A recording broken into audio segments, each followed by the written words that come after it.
Bismillahirrahmanirrahim. Assalamualaikum warahmatullahi wabarakatuh. Perkenalkan, nama saya Fauzi Kurniawan dari kelas PMI 6A. Di sini saya akan menyampaikan jawaban ujian tengah semester mata kuliah riset aksi. Nah, langsung saja pada pertanyaan yang pertama, yaitu mengenai apa yang dimaksud dengan riset aksi. Yang pertama itu riset aksi. Riset aksi merupakan proses partisipatif dan berpartisipasi secara langsung yang bertujuan untuk mengembangkan pengetahuan praktis untuk mencapai tujuan manusia didasarkan pada pandangan dunia partisipatif dari tujuan manusia, dan didasarkan pada pandangan dunia partisipatif tujuannya adalah untuk menemukan solusi praktis atas masalah yang menekan perhatian orang dan secara umum perkembangan individu dan kelompoknya menurut Hilary Bradford dan Alasan Petrus. Dan yang kedua yaitu mengenai apa yang dimaksud dengan fasilitator. Nah, fasilitator itu merupakan seseorang yang memberikan dukungan untuk mempermudah proses komunikasi bagi sekelompok orang sehingga mereka dapat memahami dan memecahkan masalah bersama gitu. Fasilitator bukanlah seorang yang tugasnya hanya memberikan pelatihan, bimbingan, atau nasihat atau pendapat saja. Nah, seorang fasilitator harus menjadi narasumber yang baik untuk berbagai masalah gitu. Nah, yang ketiga itu partisipan. Nah, apa yang dimaksud partisipan yaitu merupakan berpartisipasi atau partisipasi keterlibatan orang atau masyarakat dengan memberikan dukungan tenaga, ide, materi, dan bertanggung jawab atas setiap keputusan yang dibuat untuk mencapai tujuan bersama. Nah, yang terakhir yaitu yang keempat, lobby dan negosiasi. Nah, lobby dilakukan sebagai pendekatan dalam rangka merancang sesuatu perundingan. Nah, apabila lobby berjalan dengan lancar, diyakini akan menghasilkan perundingan yang sukses. Nah, sementara negosiasi merupakan percakapan dengan orang lain dengan tujuan untuk mencapai kesepakatan, mengatur atau mensukseskan diri. Baik, itu tadi penjelasan untuk nomor 1, jawaban nomor 1. Sekarang masuk ke jawaban nomor 2. Baik, masuk pada nomor 2, yaitu soalnya kenapa relasi belajar riset aksi itu subjek-subjek. Karena subjek yang diteliti adalah menjadi partisipan peneliti. Nah, mereka bersama-sama peneliti menjadi partisipan aktif bersama-sama peneliti yang melakukan penelitian terhadap realitas sosial dan melakukan tindakan perubahan untuk memperbaiki kondisi sosial dan individu mereka. Nah, bahwa dengan riset aksi maka diharapkan subjek yang diteliti akan dapat bekerja bersama dengan peneliti dalam memahami permasalahan mereka, menjelaskan tindakan dan pengalaman subjektif yang mereka alami, menjadikan pengetahuan personalnya itu dapat dimengerti oleh orang lain sebagai pengetahuan ilmiah. Pengalaman subjektif dan pengetahuan personal subjek yang diteliti melalui dialog dengan orang lain dan peneliti dapat dikembangkan sebagai pengalaman objektif dan pengetahuan ilmiah. Mereka dapat menteorikan tindakan yang dilakukan dan menjelaskan perkembangan yang mereka alami. Masuk pada soal yang ketiga, yaitu pertanyaan soal yang ketiga, siklus riset aksi dari Sisdamas. Nah, baik, dari siklus riset aksi dari Sisdamas itu ada 8 siklus.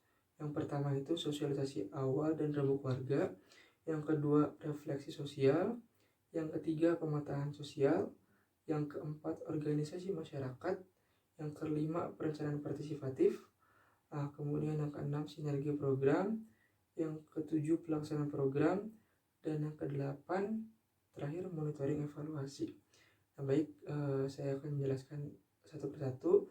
Yang poin A, sosialisasi awal merupakan kegiatan yang dilaksanakan pada pertemuan masyarakat formal. Masa formal pertama, hasil mengetahui situasi dan sumber daya masyarakat di suatu wilayah dan observasi partisipan. Nah, kemudian yang kedua itu refleksi sosial. Nah, refleksi ini merupakan salah satu upaya untuk mengingat tindakan masyarakat yang dilakukan, merefleksikannya, mengamati dan menganalisa kembali atau mencari tahu apa yang terjadi sebelumnya. Nah, terus yang poin C yaitu pemetaan sosial. Nah, pemetaan sosial merupakan proses penggambaran warga yang sistematik atau terstruktur dan melibatkan pengumpulan data serta keterangan tentang masyarakat, termasuk pada dalamnya profil dan perkara sosial yang terdapat pada masyarakat itu sendiri. Nah, kemudian poin yang keempat itu poin yang D, organisasi warga masyarakat yang dibentuk dapat bersifat organik berupa paguyuban atau perkumpulan, atau menggunakan organisasi atau lembaga yang ada dalam masyarakat itu sendiri seperti lembaga pemerintah masyarakat desa, LPMD, MUI, Majelis Ulama Indonesia, DKM, Dewan Kemampuan Masjid, PKK, Karang Taruna dan sebagainya. Kemudian poin yang E, yang kelima, poin perencanaan partisipatif, itu merupakan perencanaan yang bertujuan untuk melibatkan kepentingan masyarakat sekaligus melibatkan masyarakat baik secara langsung. Perencanaan pembangunan yang melibatkan partisipasi masyarakat yang pada umumnya tidak hanya objek tapi sekaligus subjek pembangunan, sehingga nuansa pembangunan benar-benar berkembang dari bawah. Nah, kemudian poin yang F, sinergi program. Setelah mempersiapkan diri bersama masyarakat dalam menjalankan kegiatan, perlu mendapat sinergi dan dukungan dari berbagai hal atau dari berbagai pihak. Nah, kemudian poin yang G, poin yang ketujuh itu pelaksanaan program. Nah, ini merupakan hal penting yang harus dilaksanakan dari hasil proses yang telah dilakukan sebelumnya ketika lingkungan mengetahui kegiatan yang akan dilakukan dan berbagai hal yang disiapkan. Nah, pembagian tugas diperlukan adanya partisipasi masyarakat dan pelaksanaan program yang dikembangkan atas dasar hasil bersama. Nah, yang terakhir yaitu yang poin ke-8, monitoring evaluasi. Nah, setiap aktivitas dan proses yang dilakukan harus dipantau atau monitoring, serta evaluasi pelaksanaan program. Selalu ada laporan dari pemangku kepentingan, tokoh masyarakat, dan masyarakat lainnya memiliki peran yang sama dalam mengawasi atau mengevaluasi pelaksanaan suatu program untuk mengidentifikasi kekurangan ataupun kelebihan yang ditemukan, sehingga dapat diperbarui sesuai dengan tujuan-tujuan yang telah ditetapkan gitu.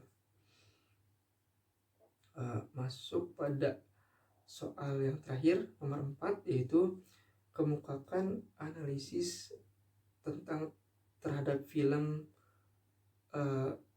perspektif pemberdayaan, kemudian menyusun tahapan dakwah pemberdayaan yang dilakukan oleh Nabi Yusuf alaihissalam. Nah, dari film kisah Nabi Yusuf dominan menggambarkan tentang bagaimana akhlak seseorang utusan Allah Subhanahu wa taala yang merupakan manusia pilihan Tuhan untuk memberikan tauladan yang baik terhadap umat manusia. Nah, ketauladan yang ditunjukkan Nabi Yusuf ialah berusaha menggambarkan tentang aplikasi dari keempat sifat wajib yang melekat pada diri seorang nabi, yaitu sifat sidik, amanah, tabligh, dan fatanah gitu.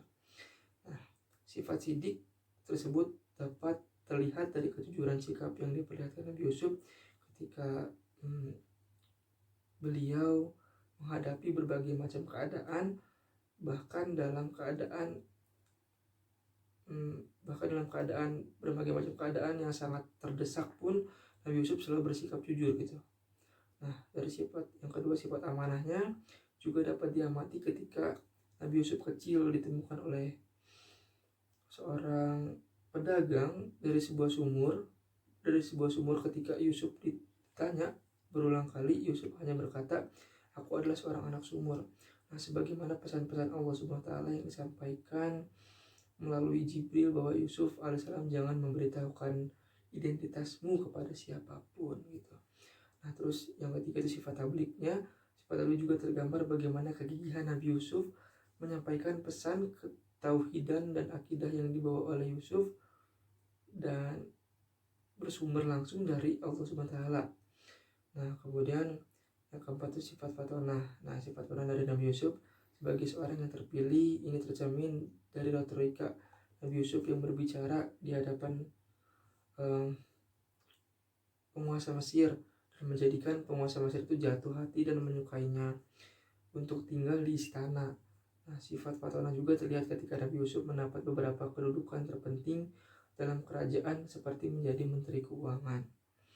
Nah, kesabaran dan ketabahan serta rasa tawakal kepada Allah yang ditunjukkan Nabi Yusuf benar-benar dapat menjadi pelajaran ya dan contoh yang baik gitu.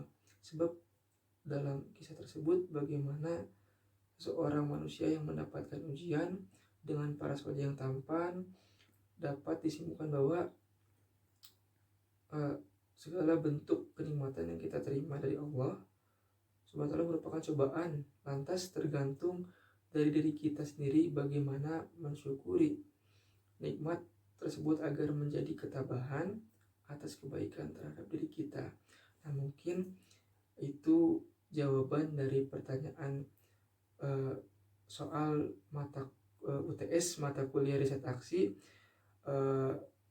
Sekian dari saya. Wassalamualaikum warahmatullahi wabarakatuh.